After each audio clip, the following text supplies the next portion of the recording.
May I come in? Yes, come in. सासू माँ, वो भी बॉस की चेयर पर। देखिए मैडम, आप पूरे 15 मिनट लेट हैं। सही कहा आपने। शायद मैं जिंदगी में हर काम में देरी कर देती हूँ ना।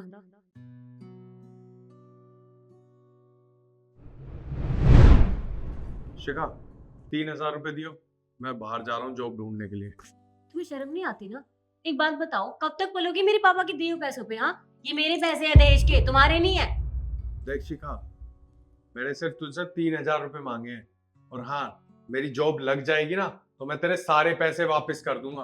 और रही बात दहेज की, तो तेरे बाप ने दहेज दिया था, मैंने मांगा नहीं था। अच्छा, तुमने नहीं मांगा था? अगर तुम्हें पैसे नहीं चाहिए थे तो मना कर देते उस टाइम, बोल देते दहेज नहीं चाहिए। तुमने तो हाथ फैला के सारा सामान ले लिया था और दहेज ले लिया था, फिर क्यों बोल रहे हो? हाँ, देखो मेरी बात सुनो कान खोल के, अपनी माँ को भी समझा देना। पैसे कमाओ और खुद उड़ाओ, और मुझसे पैसे मांगने की जरूरत नहीं है, समझे तुम? अब जाओ यहाँ से। बस बहुत हुआ। मेरे तक बात थी तो ठीक थी, अब तू मेरी माँ तक जा रही है, ये ठीक नहीं है। और तेरे को पैसे नहीं देने ना तो मत दे, रख अपने पैसे। बेटा भी भिखारी और माँ भी।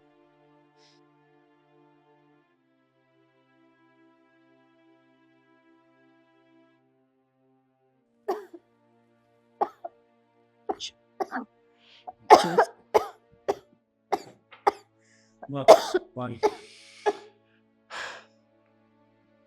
शिखा, तू पागल हो गई है क्या? अरे तुझे दिखाई नहीं देता माँ को खांसी उठ रही है, तू पानी नहीं पकड़ा सकती? तो मैं क्या करूं? तुम्हारी माँ खुद उठाकर नहीं ले सकती? पर नहीं, इनको भी तो चाहिए ना कि बहू रानी गिलास उठाकर स्पेशली इनको दे, क्योंकि नौकरानी जो ठहरी है ना। मुझसे नहीं होते ये सब काम, मैं नौकरानी नहीं इस घर की, बहू हूँ, समझे तुम? बस बहुत हुआ, कम बोला कर थोड़ा। और तू यहाँ कर भी क्या रही है? बस फोन में लग रही है। मैं बता रहा हूँ, मैं तेरा ये फोन फोड़ दूंगा। अच्छा, ये फोन तुमने दिया है मुझे? ये फोन मेरे पापा ने मुझे दिया है स्पेशली, तो तुम्हारी हिम्मत कैसे ये सब बोलने की? हाँ, खुद तो खाना खाने के पैसे नहीं है तुम्हारे पास, आ जाते हो मुझे पैसे मांगने के लिए। एक तो भीख मांगते हैं और एक भीख मांगने के तरीके सिखाती है ना? अच्छा, हम भीख मांगते हैं? तू अपने बाप के पैसे पे पलती है ना, तो तू एक काम कर, अपना बोरा बिस्तरा बांध और अपने बाप के घर जा। तेरा बाप ही पाल लेगा तुझे। निकल यहाँ से। वैसे भी ना मैं ऐसे जाना ही चाहती थी, क्योंकि मुझे ऐसे लोगों के बीच में रहना ही नहीं है। थैंक यू सो मच बोलने के लिए। अब रहो तुम दोनों अकेले, मैं भी देखती हूँ कैसे अपना पेट पालते हो। जाओ भाड़ में, मुझे कोई फर्क नहीं पड़ता, भिखारी कहीं के।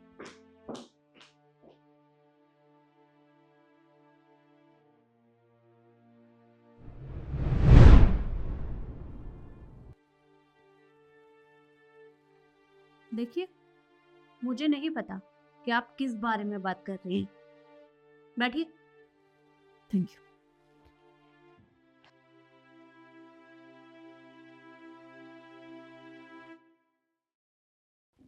वैसे आपने अपने रिज्यूम में लिखा हुआ था कि आप अनमैरिड हैं, लेकिन आपकी मांग में सिंदूर और गले में मंगलसूत्र देखकर तो नहीं लगता कि आप अनमैरिड हैं। आप अपने आप को बेवकूफ बना रही हैं या फिर हमें बनाने की कोशिश कर रही हैं? वो दरअसल क्या है ना, कभी कभार रिश्ते टूट जरूर जाते हैं, लेकिन हम उन्हें दिल से नहीं निकाल पाते।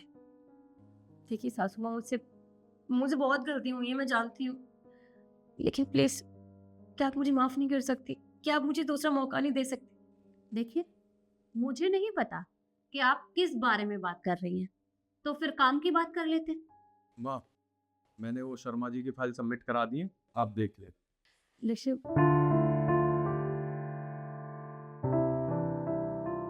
माँ, आप बिना बिना देखे किसी को भी ऑफिस में बुला लेते हो। रुको। देखिए लक्ष्मी, मैं जानती हूँ तुम मुझसे गुस्सा होना भी चाहिए, लेकिन उस बात को कितने साल हो गए कि आप लोग मुझे माफ नहीं कर सकते? तुझे माफ कर दे? अरे भूल गई क्या तूने मेरे साथ और मेरी माँ के साथ क्या किया था? मैं जानती हूँ, मैं भूली नहीं हूँ वो सब, मैंने बहुत गलतियां की हैं, लेकिन लेकिन मैं आज भी आपके साथ रहना चाहती हूँ। सच में, मैं कहाँ जाऊँ आपके बिना? क्यों? हमारे साथ क्यों रहना है? अरे जिसके नाम का तूने मंगलसूत्र और मांग में सिंदूर डाल रखा है ना, उसके साथ रह। किसकी बात कर रही हो? लक्ष्य, तुम्हें याद नहीं है, ये मंगलसूत्र तुमने मुझे पहनाया था। क्या तुमने अब तक शादी नहीं की, 5 साल हो गए। कैसे करती? आप दोनों का दिल दुखाकर मैं घर से तो चले गई, लेकिन घर जाके भैया और भाभी ने तो मुझे मुझे घर से ही निकाल दिया। और जब थक हार के मैं आपके पास आना चाही तो आप तो शहर ही छोड़ के जा चुके थे। मैंने बहुत कोशिश की आपको ढूंढने की, लेकिन किसी को भी पता नहीं था आप कहाँ हो। और देखो ना, आज आप लोग मुझे मिले हो तो इस तरह से। पर मैं भी किस मुंह से माफी मांग रही हूँ। मैंने जितना कुछ आप लोगों के साथ किया है, कोई इतना बर्दाश्त नहीं कर सकता जितना आप लोगों ने किया है। मुझसे बहुत गलती हुई है और माफी मांगने का हक नहीं है मेरे। इससे अच्छा कि मैं यहाँ से चले जाती हूँ। सॉरी। शिखा, रुको बेटा। लक्ष्य ने शादी नहीं की है, वो आज भी अकेला है। और देख बेटा, मैं मानती हूँ कि उस टाइम तूने गलती की थी, पर उस समय को बहुत टाइम हो गया है। पर बेटा, मुझे इसकी आंखों की नमी देखकर लग रहा है कि इसे अपनी गलती का एहसास है, तो तू इसे माफ कर दे। पर तुम दोनों खुद ही सोचो, तुम दोनों आज तक आगे नहीं बढ़ पाए हो, वो इसलिए कि तुम दोनों एक दूसरे से बहुत प्यार करते हो। क्योंकि अगर ऐसा नहीं होता तो तुम दोनों शादी कर लेते। मैं बेटा तेरी माँ हूँ, मैं तुझे इस तरह अकेला नहीं देख सकती। मैं भी चाहती हूँ कि तेरा घर बसे, तुझे भी किसी का साथ मिले। तो जब शिखा तुझसे आज भी प्यार करती है तो तू उसे माफ तो कर ही सकता है। अरे गलतियां हो जाती हैं, और झगड़े किसके घर में नहीं होते, सबके घर में होते हैं। लेकिन इसका मतलब ये नहीं है कि रिश्ता ही तोड़ दिया जाए। देख बेटा, मेरे कहने से एक बार तो इसे माफ कर दे प्लीज। ठीक है माँ, जब आपने ही माफ कर दिया तो फिर मैं होता कौन माफ करने में। तो ठीक है, तुम दोनों एक काम करो, काफी दिनों बाद मिले हो तो कहीं घूम आओ दोनों, मुझे बहुत अच्छा लगेगा। ठीक है माँ, चलो। और मैं आप लोगों से भी यही कहना चाहूंगी कि अगर आपकी एक छोटी सी कोशिश से आपके बच्चों का घर उजड़ने से बच सकता है तो वो छोटा सा प्रयास जरूर करिएगा। बाकी वीडियो आपको कैसी लगी कमेंट में जरूर बताइएगा, और ज़्यादा से ज़्यादा शेयर भी करिएगा। धन्यवाद।